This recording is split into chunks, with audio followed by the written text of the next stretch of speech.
Hey guys, and welcome back to another Lovecraft Country review and recap.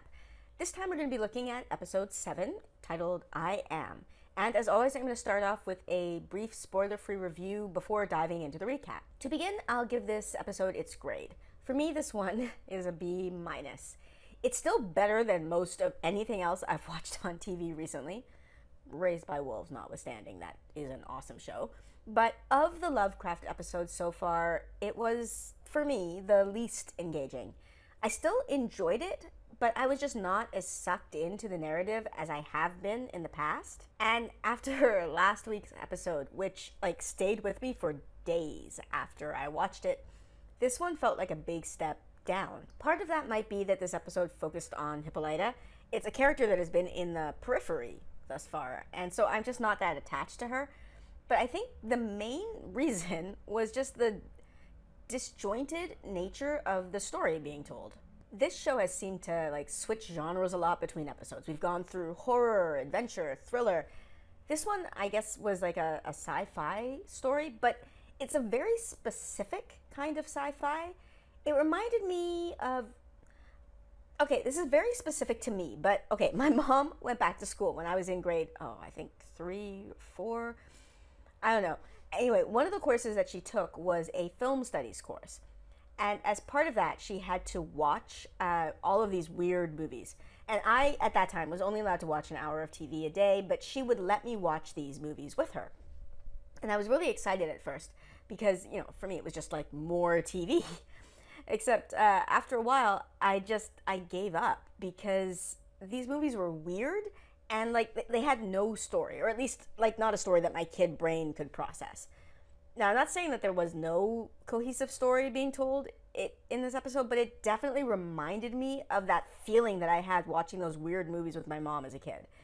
And I found myself checking out. So, okay, from here, I'm going to go into the full spoiler breakdown. So if you haven't watched the episode, stop here and come back when you're done. So, if you remember, the last we saw of Hippolyta, she was headed toward Devon County with Dee to try and find out what happened to George.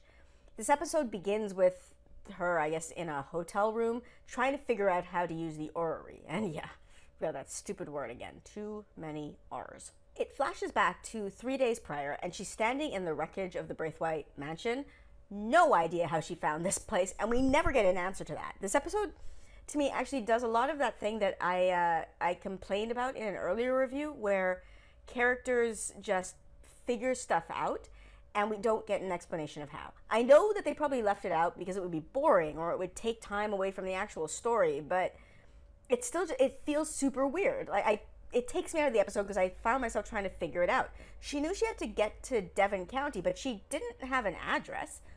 What did she do? Just go around in this very racist sundown county and just ask a bunch of random people if they saw a bunch of black people a few days ago, or a few weeks ago, I guess? And no one would have been able to help her anyway because, Tick, Letty, and George, they walked to this place after that whole thing with the monsters in the middle of the night.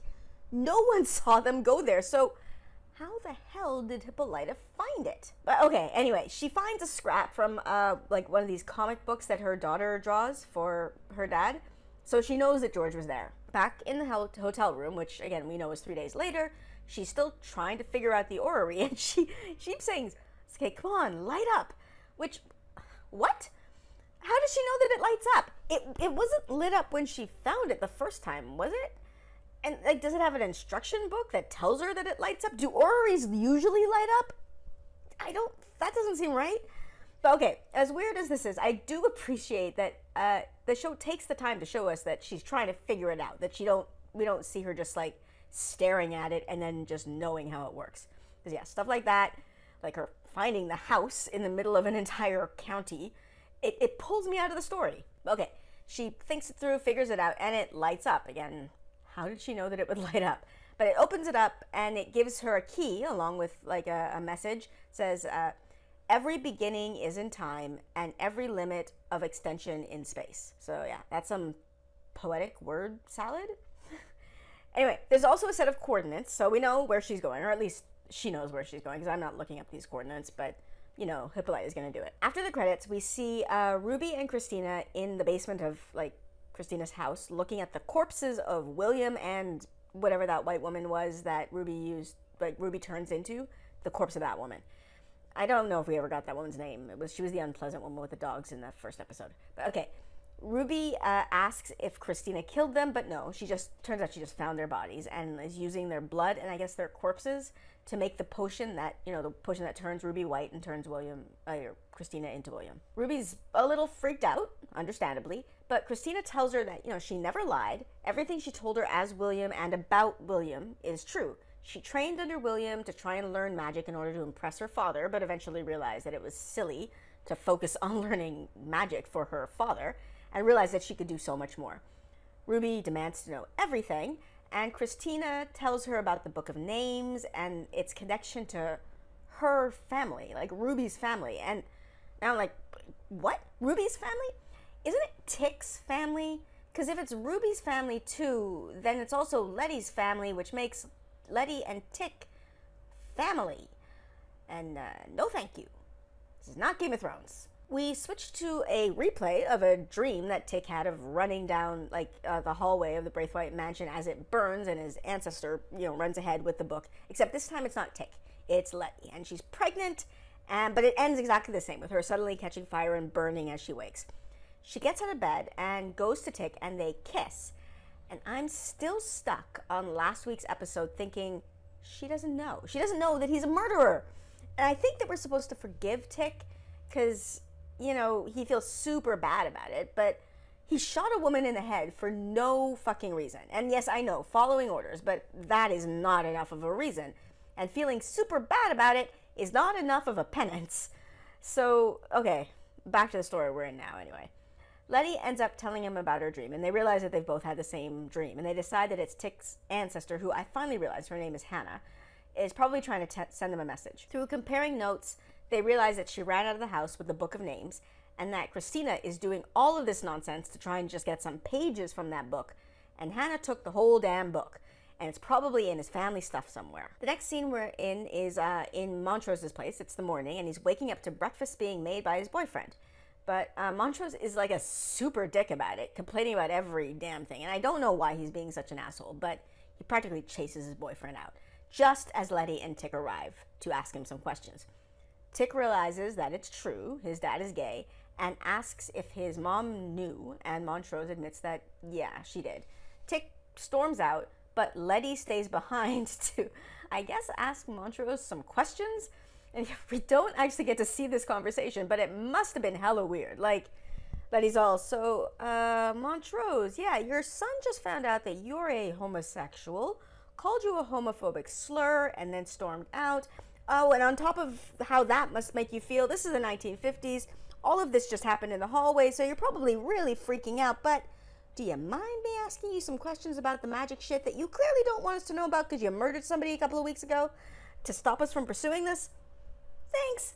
Letty apparently gets her answers from him, finds out about a cousin of Tick's mom that might have some answers, and comes down to find Tick having a bit of a meltdown. And I do understand it. It must have been a bit of a shock to him, especially because he realizes that the reason his dad probably beat him so much as a child was because he was afraid Tick might be gay too. Or at least just to get out his anger about, the frustration of being a gay man in, 30s, I guess. So this is all very, very unhealthy. We then see Hippolyta packing up the car for a road trip, while Ruby is there to look after Dee while she's gone. Tick and Letty show up to borrow the car to go visit that cousin of Tick's mom's, and Tick gets all weird about it when, Hippolyta doesn't just, cancel her trip and hand over the car. Whatever. Tick decides to go to St. Louis, where the cousin of his aunt is, by himself, and Letty stays around to try and patch things up with Ruby. Remember, they had a big fight before. Letty tries to talk to Ruby, beginning by asking where she's been staying. Ruby won't tell her, but gives her just enough to know that she's been staying with a white man in the North Side. I do wonder how long it's going to be before they realize they are both involved in the same crazy magic stuff. But anyway, okay. Letty apologizes, and things seem to be better between them. Hippolyta is on the road, and we see from that she's headed to the coordinates from the orrery, and it's somewhere in Kansas. She finds out that her daughter had packed a comic for her to read, just like she used to do for her dad, and it makes her smile. It's sweet. In St. Louis, Tick meets with a friend of his mom's cousin. His mom's cousin's name was Ethel, and I'm guessing Ethel must be dead, which is why he's meeting with this friend. They were church friends. And we get the impression that these women were very, very involved with their church. And like, very vague prediction time here. I think this is somehow going to lead to the baptism that we saw from Jia's vision in the last episode. Okay. Tick tries asking her about the Book of Names, which, I mean, he just asks it right out. But anyway, as far as this woman knows, everything that their family owned was destroyed in the Tulsa Massacre. Back at the house, Ruby and Letty are looking after the kids, and Ruby is cooking dinner. She asks Letty to taste it, but Letty's put off by the smell of garlic, and my brain immediately went to vampire! But she did come back from the dead after all. But anyway, Ruby mentions pregnancy, and that's probably it. But I'm not completely throwing out my vampire theory, because it was very specifically garlic that she was repelled by. But the mention of pregnancy freaks Ruby out, and she goes off into the bedroom to, I guess, lean her head out the window for some fresh air. And for some reason, as she does that, the orrery just suddenly clicks on. In St. Louis, Ethel's friend is showing Tick some old pictures, and in one of them, he sees who I presume is Ethel, and she has a birthmark on her arm. He suddenly takes off his shirt to examine a birthmark on his back that I guess he wanted to make sure. He doesn't remember what his own birthmark looked like, but it is the exact same shape as a birthmark on Ethel's arm. At this moment, Letty calls and tells him about the orrery and the coordinates on it, and they realize that Hippolyta must be at the location of the coordinates. And on Letty's end of this conversation, we see that Ruby overhears this conversation, so maybe this will finally lead to them all getting, coming together and all of this. That's gotta happen, right? Like, I really want this to happen. Hippolyta finds what looks like an observatory at the coordinates, and inside she finds what very much looks like H.G. Wells' time machine. She sticks the key in, smacks it a bit, and it kind of half turns on. And then there's this bit of a montage of her doing some math. And again, I appreciate this, that we don't just see her pushing buttons and figuring out how to use a magic machine out of nowhere. She puts in her answers and it works, but just as it does, some cops show up and unpleasantness ensues. But before any shooting can happen, Tick shows up and, like, how?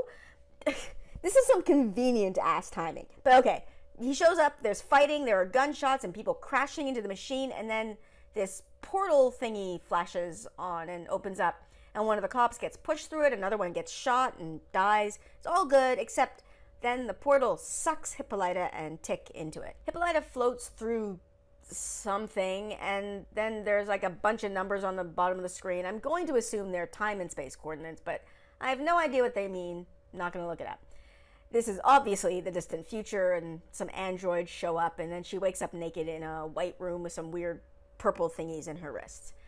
A cool, like, Afro future chick shows up and tells her that she's not in prison, but won't let her leave. And again, we get this other scene of Hippolyta thinking things through, talking through her thoughts, figuring things out. And I do appreciate it, but this time it feels like it goes on for way too long. We get this whole thing of her dismantling a table with, like, tools inside it to break open the door to once again find the cool Afro chick who won't let her out. And then she has this whole thing where she tells Hippolyta to name herself and where she wants to be, and yeah, why didn't this happen the first time? Why did we need that whole scene before this? It feels completely unnecessary. Hippolyta finally says that she wants to be dancing on stage in Paris with Josephine Baker.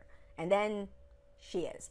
And of course, it's that whole thing where she's in the middle of a performance and doesn't know the moves, and it's very predictable. We get her just sort of living for a time as one of Josephine Baker's backup dancers. It's nice. I like Josephine. I like the lady loving we kind of see. But this is just Hippolyta having a cool experience that teaches her that she's not as free in her world as she thought she was. That the limitations put on her by, the racist and sexist society, it's kind of a noose. It's made her angry, and she admits that she sometimes just wants to kill white folks. She calls out her name and finds herself in Africa doing some sort of warrior training. We get a montage of her learning how to fight, and then she gets to kill some white folks.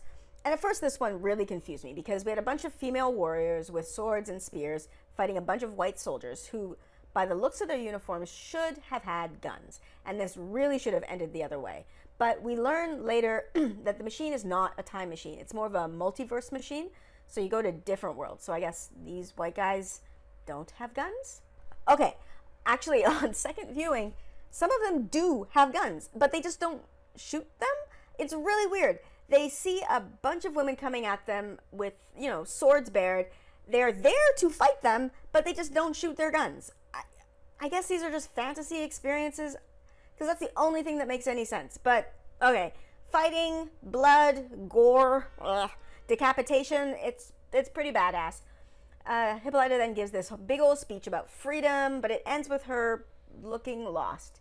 And she once again names herself, but this time names herself as Hippolyta, George's wife. And we see her in bed with George. Sometime later, I'm assuming they, had some happy fun times. She's telling him of all the details of what has happened to her, about, the many worlds machine. And in this conversation, she admits that she has spent her whole life shrinking herself. And George was a part of that. He admits to it that he let her shrink so that they could have a family, so that he could know that there was someone at home waiting for him. She names herself Discoverer again and takes George with her to, I don't even know, some 50s camp sci-fi version of a future planet with cute little aliens. Well, once again, we have like a spoken word piece, this one by experimental jazz musician Sun Ra. And it plays over, George and Hippolyta as they travel from planet to planet, observing and discovering. Hippolyta then finds herself floating in space, and the Afrofuture lady shows up and tells her that now that she has named herself, and I think this is the naming herself Discoverer, she can be fully integrated into their society and no longer needs the, weird purple thingies in her wrists. She asks if the change will be permanent, and it would be. And then she asks if she doesn't change, can she go back to Earth? And yes, she can. She decides to return for D, because D needs her. And I honestly didn't catch this at first. I thought she was going back all cosmic and stuff, but I think she's going back as a regular non-cosmic human. We see the flashy portal thing, and then Tick comes flying through holding a book, calling out for Hippolyta, but I'm guessing she just showed up back at her house or something. Although that would mean she doesn't have a car, so I really don't know. I guess we'll find out next episode. But whatever. Tick gets up off the ground, and here we have another continuity error that I noticed. I noticed this on my first viewing, and I don't know how it happened, because it involved something important. Okay, he comes out of the portal, and he's holding a book. He lands on the ground, but when he stands up, he's not holding the book anymore. There's a siren wailing in the background, and he starts smacking the machine to try and turn it off. And it does. And then he's got the book in his hand. Like, it wasn't in his hand while he's smacking the machine, and then suddenly it's in his hand. He didn't bend over to pick it up. It's just there. This book that is in his hand is called Lovecraft Country. So it's obviously, this was important. It's a weird continuity error to make. But, okay, the book title is Lovecraft Country, and while it's not exactly in focus, I'm pretty sure the author is George Freeman. So, okay, this is not the same book that this series is based on. It's by George. Anyway, okay, Tick grabs the key and what I think is Hippolyta's folder and then gets out of there before the police arrive. But the camera pans over the room and we see that the comic book that Dee had drawn, like with her name emblazoned on the front of it, is lying under the body of the dead police officer. So that's not good. And that's where we end. So yeah, it's cool. Hippolyta got some cool experiences and learned that she's a discoverer. I think if I was more attached to her character, I would care more about this, but I'm not, so I don't. And so this episode just feels like it's setting up for something that's coming next. Like, the setup is now that Ruby knows that something weird is happening with Letty and Tick. Tick is getting closer to finding the Book of Names, and the Order now knows about Dee and will likely be showing up in Southside soon, and things will come to a head. The meat of this episode, the whole stuff with Hippolyta, doesn't feel important to what is coming next. And I guess that's why I don't connect with this episode as much as I did with others. I do think that what's coming next is that these people are all going to realize that what they are involved in is connected. I mean, I guess Hippolyta must know already, but I guess it's just Ruby and Letty who are going to figure out that the other is involved. Okay, I think this is where I will end for today. Let me know what your thoughts are on this episode in the comments below, or join my Discord and let's hash it out there. Also, check out my Patreon if you want to support me. Links to both of those will be in the description below. And as always, like, subscribe, and I'll see you next time. Bye!